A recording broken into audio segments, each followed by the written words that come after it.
नहीं कह रहा, उस समय का बार बोलते हैं हमारे पास सारी कतरने हैं। उन सारी कतरनों को आधार बनाकर हमारे एक भक्त ने, भाई ने एक पुस्तक लिखी, सच बनाम झूठ। उसमें भ्रष्ट जजों के या अन्यायकारी जजों के नाम दिए गए जो अपनी ड्यूटी से कोताही करते थे, उनके नाम दिए। उन फोटों को लगाया जो जातियां हुई भक्तों के साथ। लेकिन पुलिस प्रशासन और तत्कालीन जज मूक दर्शक बने बैठे रहे। किसी ने यह जहमत नहीं उठाई कि नए सामाजिक तत्वों के खिलाफ मुकदमे दायर किए जाएं, क्योंकि वो सरकार के द्वारा भेजे गए थे। हो सकता है सरकार के द्वारा आज भी इस रैली में कुछ बैठे हों। उनसे हमारा यह कहना है कि अपनी इन गंदी आदतों को छोड़कर ज्ञान के आधार पर अपना रास्ता बदलकर अच्छे आदमी का जीवन जीने की चेष्टा करें।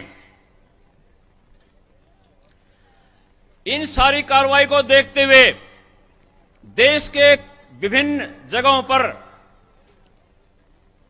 कुछ संत रामपाल जी के शिष्य तथा कुछ ऐसी ही विचारधारा रखने वाले जो संत रामपाल जी के शिष्य नहीं हैं, अपनी मीटिंगें शुरू करी कि क्या जुल्म हो रहा है। और अंत में 14 अगस्त 2010 को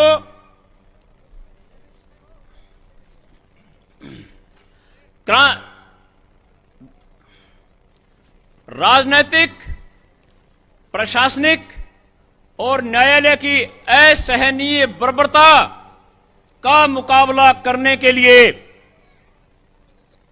संत रामपाल जी के शिष्य यानी हम लोग और हमारे से विचार मेल खाने वाले अन्य लोग जो बाद में शिष्य भी बन गए होंगे, इकट्ठे हुए रोहतक के मानसरोवर पार्क में। वहां चर्चा हुई सारी बात पर। इस चर्चा में से निकल कर आया ऐसी समिति का गठन किया जाए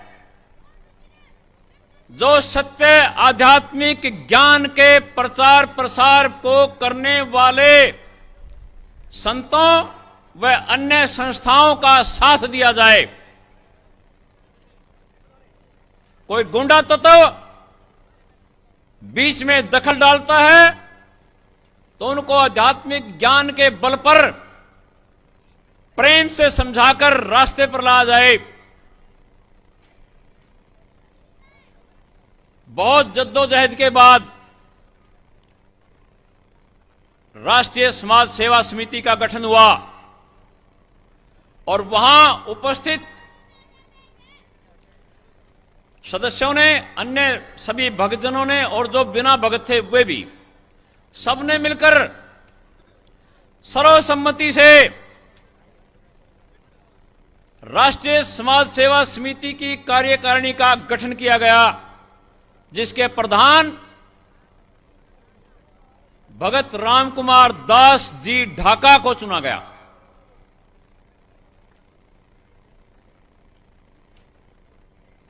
आज इस समिति ने देखा कि सच बनाम झूठ नामक पुस्तक लिखने पर भी जजों के, यानी भ्रष्ट जजों के, सभी नहीं, बहुत अच्छे लोग हैं, बहुत न्यायकारी भी हैं, लेकिन अन्यायकारी जजों ने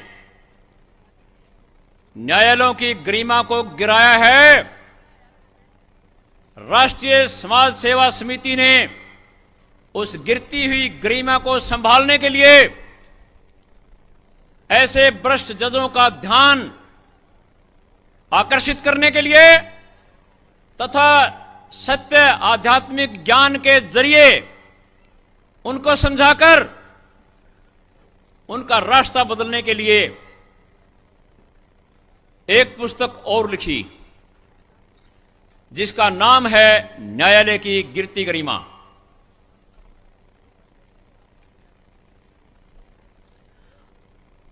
जिन भ्रष्ट जजों के नाम डाले गए हैं,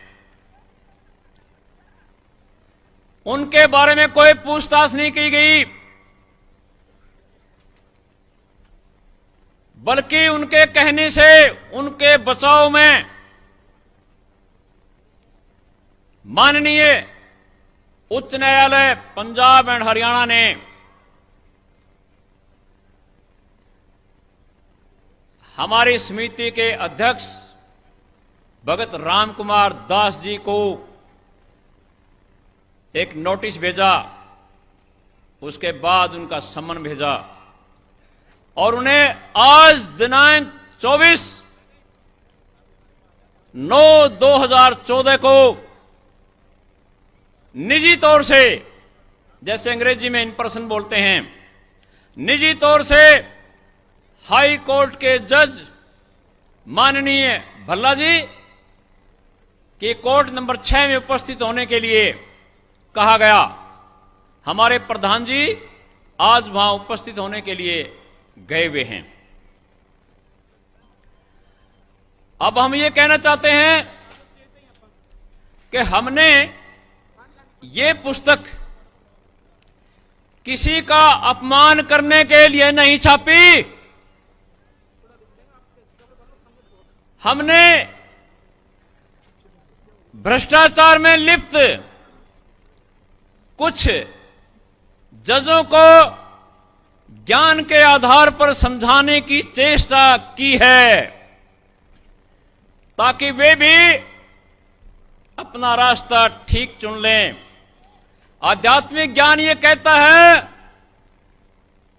कि जिस तरह से हम परमात्मा के बच्चे हैं, उसी प्रकार वे भ्रष्ट जज भी परमात्मा के बच्चे हैं। तभी तो इतने ऊंचे पदों पर गए। वो भूल गए परमात्मा है, वो सब देख रहा है। हम जगह जगह ये लिखा देखते हैं, सावधान, आप सीसीटीवी कैमरे की नजर में हैं। हम उन भ्रष्टजों को बताना चाहते हैं कि ए माननीय कहने वाले जज साहिबान, आप परमात्मा की नजर में हैं। परमात्मा अपने बहके हुए बच्चों को बहकने नहीं देते। जिस किसी तरीके से अपने बच्चों को संभालते हैं, पुचकार कर, धमका कर, थोड़ा बहुत लालच देकर अपने बच्चों को लाइन पर लाते हैं। इसी प्रयास में हमने संत रामपाल जी के ज्ञान से प्रेरित होकर यह पुस्तक लिखी और भ्रष्ट जजों को, जो हमारे ही भाई हैं, कोई अलग नहीं हैं, चाहे आज वो न्याय की कुर्सी पर बैठे हैं, कर नहीं पा रहे, अलग बात है।